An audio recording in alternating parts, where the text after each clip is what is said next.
Halo, selamat datang di Kava Ministry. Puji nama Tuhan kalau hari ini Kava Ministry boleh ada bersama-sama dengan kita semua. Semua hanya karena anugerahnya.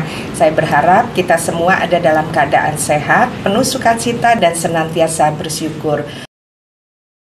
Ya, sekarang kita mau melihat sedikit tentang raja-raja ini. Kalau kita mau melihat dari seluruh raja-raja yang dikalahkan oleh Yosua, bagus sekali kitab Yosua ini untuk dibaca, ya, sangat luar biasa.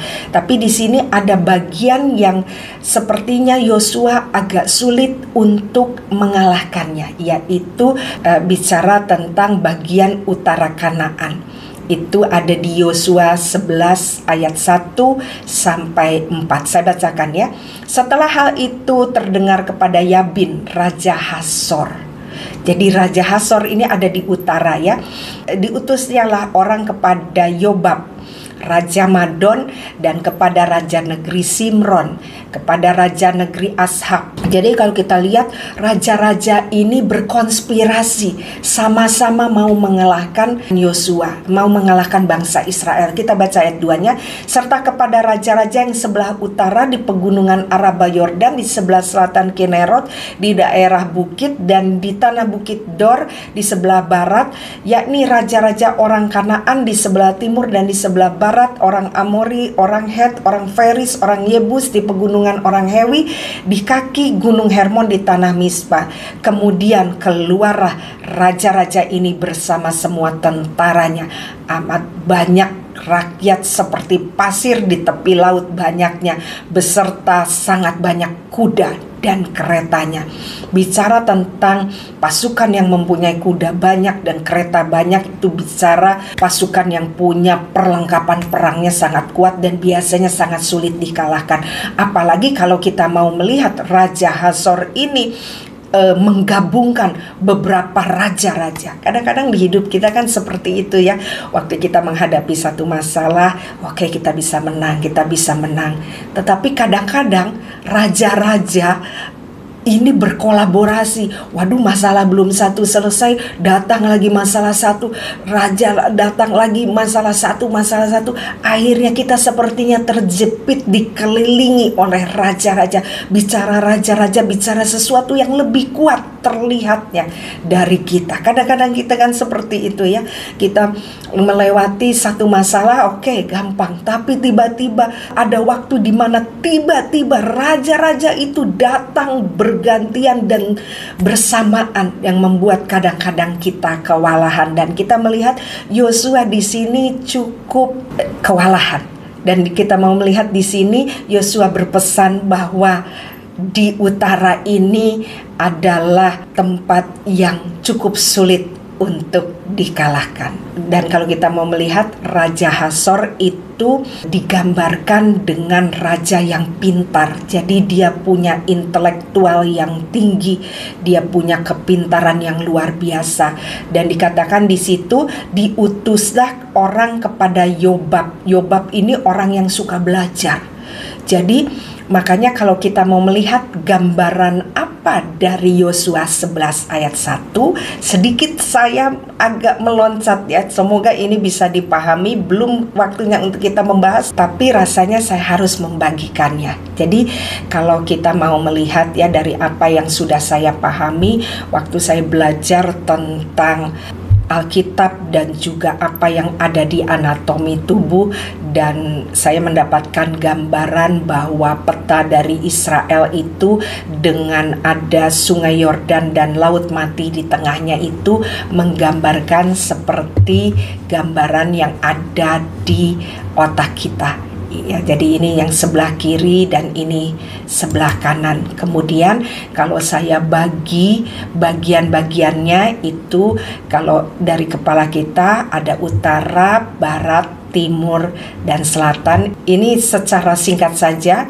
semoga bisa dipahami. Jadi saya membagi ada bagian-bagian dari otak kita, mappingnya ya, itu seperti apa yang ada di peta Israel. Nah, kalau kita mau melihat bagian utaranya itu gambaran Gunung Hermon, baratnya Laut Mediterania, timurnya Babylon, dan selatannya itu Mesir. Dan kalau kita mau melihat lebih lagi di kepala kita, gambaran dari tanah yang akan diduduki dari 12 suku Israel ini. Nah, kalau kita mau melihat di sebelah kiri itu adalah gambaran otak kita dengan 12 saraf kranial. Ada tadi saraf yang saraf yang ada di sumsum tulang itu berbeda tentang gerakan, tapi ini ada 12 saraf yang ada di otak kita. Nah, apakah kebetulan dengan jumlah 12 bangsa Israel? Saya rasa ini bukan kebetulan, tetapi ini adalah pola yang sama yang dipakai Tuhan untuk menerangkan. Nah, kembali kepada tadi dikatakan bahwa di bagian utaralah musuh yang paling kuat. Nah, kalau kita mau melihat, jadi apa sih yang disebut bagian utara di mana Raja Hasor itu ada? Kalau kita mau gambarkan bagian utara dari otak kita, itu menggambarkan apa? Menggambarkan prefrontal cortex. Makanya tadi dibilang ada Raja Yobab bicara tentang belajar. Kadang-kadang yang menjadi musuh terbesar itu bukan sesuatu yang kita hadapi dari luar, tetapi musuh yang ada di kepala kita sendiri. Apa? Intelek kita. Bicara utara itu bicara tentang intelektual kita. Kadang-kadang sulit untuk menaklukkannya. Makanya Yosua bilang di sini nih raja yang paling sulit untuk ditaklukkan oleh Yosua. Untuk menundukkan pikiran kita kepada pikiran Kristus itu sulit. Kenapa? Karena kita punya yang namanya intelek. Makanya tadi berurutannya dari nefes dulu kita harus kalahkan. Nanti kita bicara lagi tentang sistem limbik, bicara ruah kita dikalahkan. Nanti baru nesyama kita. Ini sebenarnya gambaran dari apa Alkitab ini? Alkitab ini gambaran dari otak kita. Alkitab itu adalah tentang kita, tentang organ-organ tubuh kita, tentang bagaimana kita hidup. Makanya sangat sayang kalau tidak dibaca. Harus dibaca untuk kita dapat mengertinya. Nah, jadi itu sedikit ya tentang raja di utara. Dan apa sih yang dimaksud dengan raja-raja musuh ini? Yang dimaksud dengan raja-raja musuh ini adalah segala sesuatu, bisa itu di dalam kita atau di luar kita, yang menghalangi setiap firman-Nya, pekerjaannya, rancangannya, kehendaknya, juga yang menentang hamba-hambanya. Ini termasuk dari raja-raja yang dimaksud oleh Yosua tadi. Dan kita bisa melihat di Amsal 6 ayat 16-19 dikatakan 6 perkara ini yang dibenci Tuhan, bahkan 7 perkara yang menjadi kekejian bagi hatinya: mata sombong, lidah dusta, tangan menumpahkan darah orang yang tidak bersalah, hati yang membuat rencana jahat, kaki yang segera lari menuju kejahatan, seorang saksi dusta yang menyembur-nyemburkan kebohongan, dan yang menimbulkan pertentangan saudara. Bukankah ini musuh-musuh ini yang ada di dalam kita? Tadi bicara tentang apa? Keangkuhan. Kita sudah membahas tentang kriteria manusia akhir zaman. Itu sama seperti apa yang tadi disebutkan. Dunia sedang menarik manusia untuk tidak mau berperang melawan musuh-musuhnya. Nanti kita akan melihat ada raja terakhir yang kecil tetapi sulit dikalahkan. Apa itu nanti kita lihat dulu ya. Dan kita sekarang akan mau lihat dulu musuh yang ada di dalam kita. Oke lah, kalau yang di luar kita bicara tentang hal yang berbeda. Tapi karena Kava Ministry berbicara tentang pembaruan pola pikir, kita lebih berbicara tentang yang ke dalam. Kita mau melihat musuh yang dari dalam kita.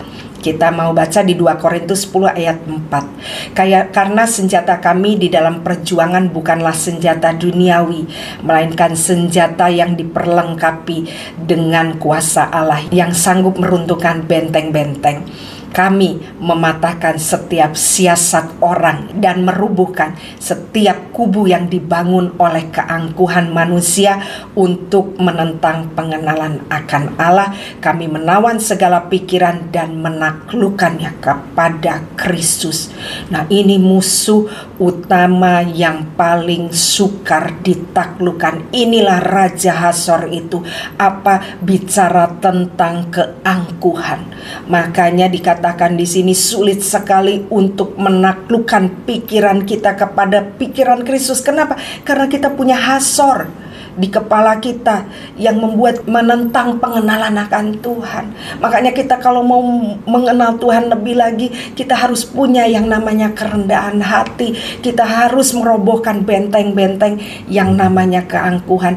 Inilah yang menjadi dasar munculnya manusia akhir zaman atau yang kita kenal dengan namanya NPD. Kenapa?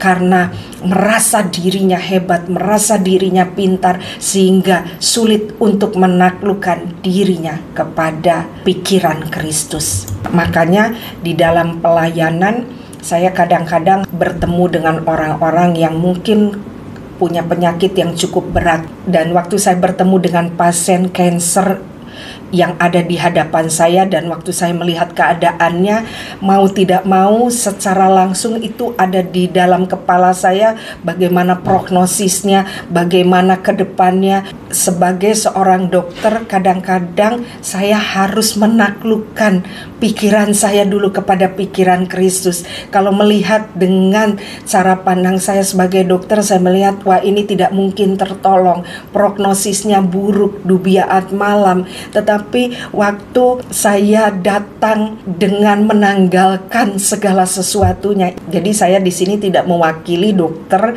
yang menangani pasien ya. Kalau yang menangani pasien dia harus memakai intelektualnya untuk dia menolong pasien, karena itu memang diperintahkan oleh Tuhan.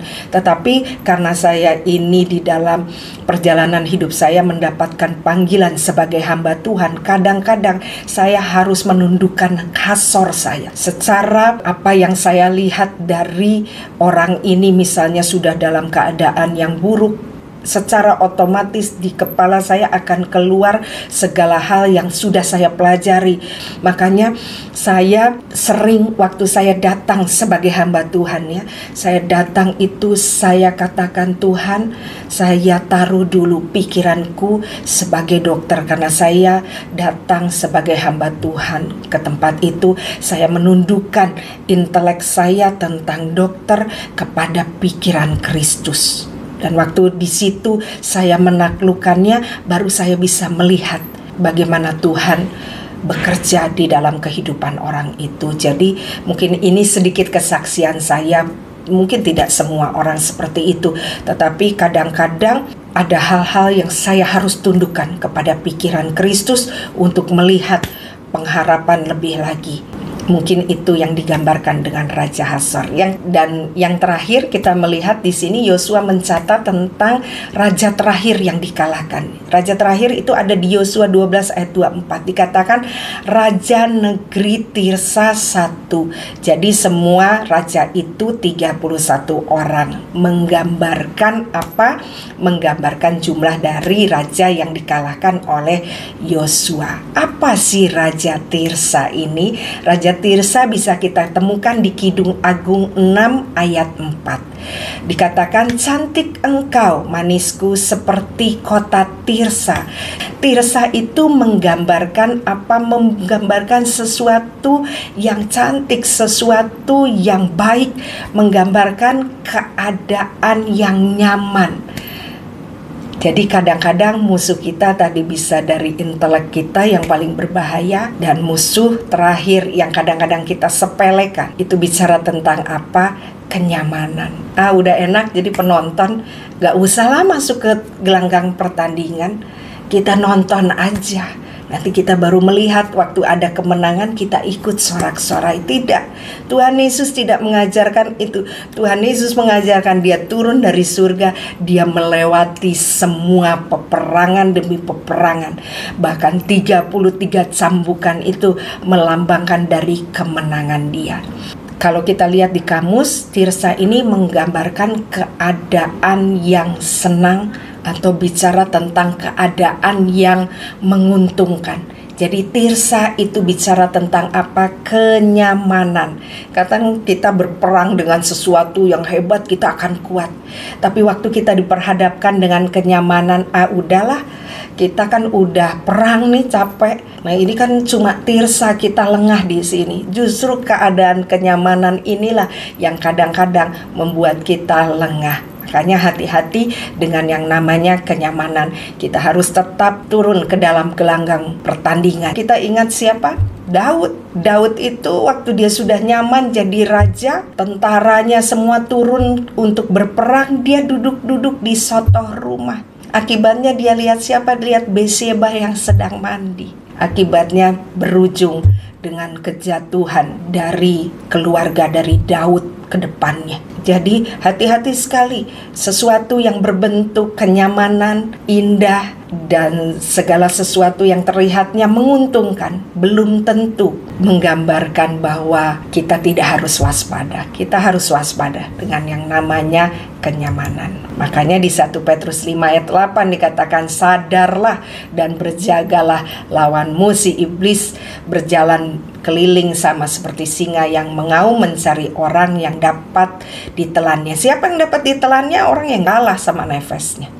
Orang yang masih hidup dengan hawa nafsu. Kenapa kita dikasih masalah demi masalah? Makanya Yesus menggambarkan bilurnya, dia tidak dilukai di bagian lain. Menggambarkan apa? Menggambarkan nefas. Level jiwa pertama. Dan terakhir, dari tadi saya terakhir ya, tapi ini beneran terakhir. Kita mau lihat di Lukas 13 ayat 10. Di situ kita mau melihat tentang tulang punggung. Pada satu kali Yesus sedang mengajar dalam salah satu rumah ibadat dan hari Sabat. Di situ ada seorang perempuan yang telah 18 tahun dirasuk roh, sehingga ia sakit sampai bungkuk punggungnya dan tidak dapat berdiri lagi dengan tegak. Ketika Yesus melihat perempuan itu, ia memanggil dia dan berkata kepadanya, "Hai ibu, penyakitmu telah sembuh." Lalu ia meletakkan tangannya atas perempuan itu, dan seketika itu juga berdirilah perempuan itu dan memuliakan Allah. Kalau kita mau melihat di sini dikatakan bahwa perempuan ini telah 18 tahun dia bungkuk. Kalau kita mau melihat, perempuan ini datang tidak terlihat dia itu dirasuk roh. Tapi Yesus melihatnya dia dirasuk roh. Kalau kita mau melihat ada seorang wanita dan bungkuk, pasti di otak, di kepala kita pasti berpikir apa? Osteoporosis. Ya pasti, wah ini osteoporosis nih orang ini. Tetapi Yesus melihatnya berbeda. Orang ini bungkuk. Bicara apa? Bungkuk itu bicara apa? Mata kita hanya melihat yang di bawah. Orang yang tidak pernah berperang atas nefasnya, mereka hanya melihat hal-hal yang di bawah, hal-hal yang bicara tentang duniawi, hal-hal yang berbicara tentang jasmani. Dan kalau kita mau melihat pandangan dari orang yang bungkuk itu kan terbatas ya. Kita lihat dia hanya melihat area yang bagian bawah. Sedangkan Tuhan berkata kepada kita untuk kita memikirkan perkara yang di atas. Orang-orang yang tidak menang atas nefasnya mustahil dia memikirkan perkara-perkara tentang Tuhan. Yang dipikirkan hanya tentang fisik saja, yang dipikirkan hanya tentang materi saja. Orang-orang yang mengalami kemenangan, yang bisa berdiri tegak, itulah orang yang bisa berdiri di Gunung Sion. Makanya perlu kita memahami tentang ini. Bicara tentang tulang punggung, bicara tentang nefas kita, harus kita alami kemenangan. Apa yang dilewati oleh Tuhan Yesus di mana kita mau melihat bahwa Tuhan Yesus lewat bilur-bilurnya kita mengalami kemenangan. Jadi kalau saya mau katakan bilur-bilurnya itu adalah tanda kemenangan. Sama juga dengan yang dialami kita. Walaupun mungkin kita tidak terlihat secara fisik, punggung kita ini mungkin terlihat tidak ada luka, tetapi proses demi proses yang membentuk kita, saya percaya pasti kita punya tanda kemenangan yang sama dengan Yesus. Kita punya bilur yang sama dengan Yesus, bilur yang bisa menyembuhkan diri kita, juga bilur yang bisa menyembuhkan orang-orang di sekitar kita.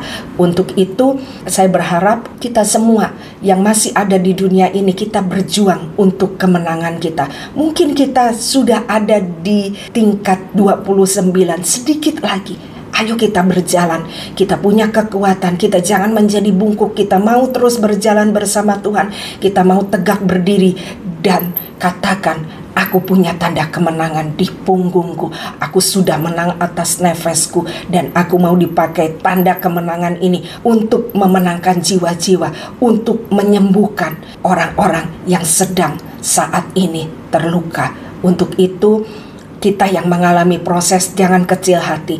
Tuhan sedang membuat tanda kemenangan itu sempurna di dalam hidup kita.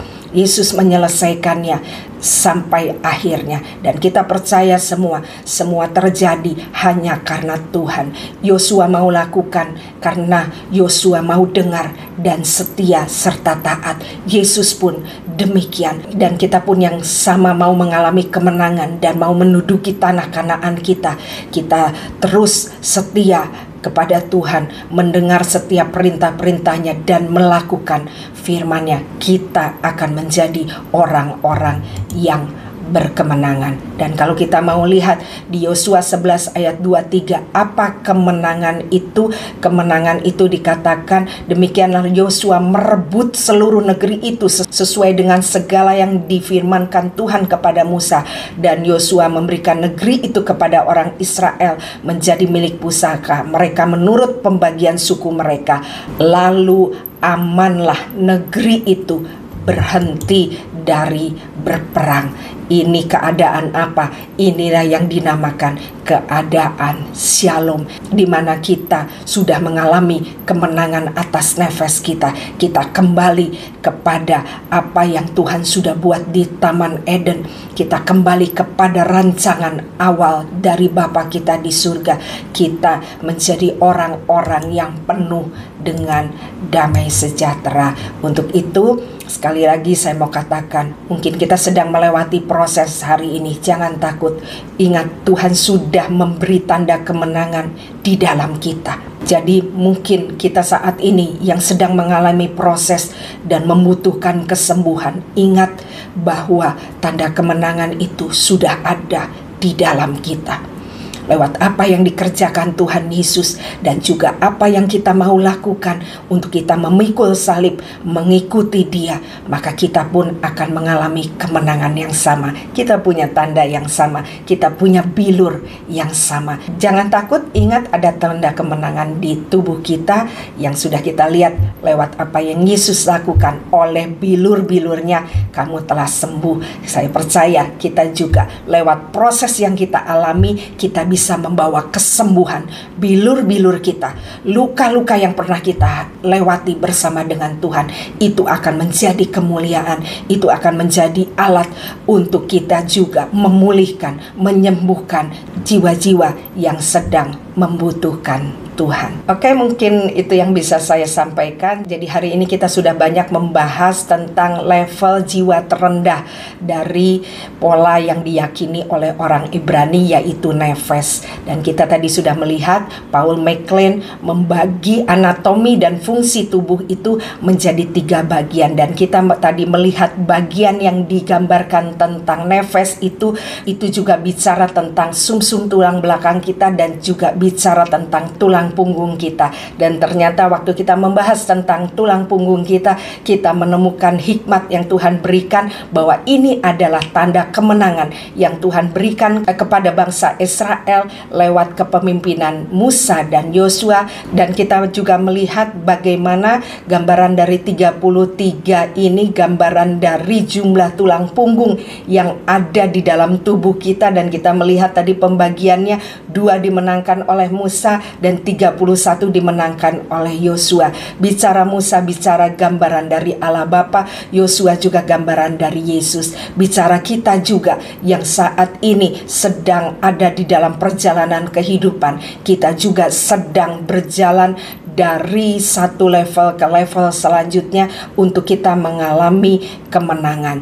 Jadi jangan takut dengan apa yang namanya peperangan. Kita percaya seperti tadi, medula spinalis itu dilindungi oleh tulang yang kuat. Sekuat apapun tempaan atau raja-raja yang kita hadapi, percayalah bahwa Tuhan terus melindungi dan menjaga kita sekuat. Tadi kita lihat tulang punggung kita. Dari semua yang kita pelajari ini kita mendapatkan banyak hikmat bahwa Tuhan itu sangat luar biasa. Juga kita tadi melihat bahwa musuh utama atau raja utama yang paling sulit dikalahkan oleh Yosua, yaitu bicara tentang raja yang ada di utara, yaitu Raja Hasor. Bicara apa? Prefrontal cortex kita. Bicara apa? Bicara tentang intelektual kita. Kadang-kadang sulit untuk kita mengalami kemenangan waktu kita masih berpikir bahwa kita adalah yang paling hebat, bahwa kita adalah yang paling pintar. Waktu kita mau lebih lagi datang kepada Tuhan, kita harus merendahkan diri, tundukkan pikiran kita kepada pikiran Kristus, maka kita akan melihat Tuhan lebih lagi di dalam kehidupan kita. Dan tadi kita mau melihat musuh yang sepertinya di ujung, musuh yang ke-31 itu adalah Tirsa, yang sepertinya banyak orang mengabaikan karena ini bicara tentang musuh yang enak, musuh yang bicara tentang kenyamanan, menguntungkan. Tapi hati-hati, di kondisi seperti ini juga kita bisa jatuh. Jadi kita harus tetap waspada dengan apapun yang kita hadapi. Oke, mungkin itu yang bisa saya sampaikan. Saya berharap dapat menjadi berkat buat kita semua. Dan apabila Anda merasa diberkati, bisa sharekan video ini kepada kerabat Anda, keluarga Anda, teman-teman Anda, untuk semakin banyak yang mengalami pembaharuan pola pikir. Terima kasih atas perhatiannya. Saya berharap kita semua ada dalam keadaan sehat, baik secara mental maupun fisik. Sampai ketemu di seri selanjutnya. Tuhan Yesus memberkati.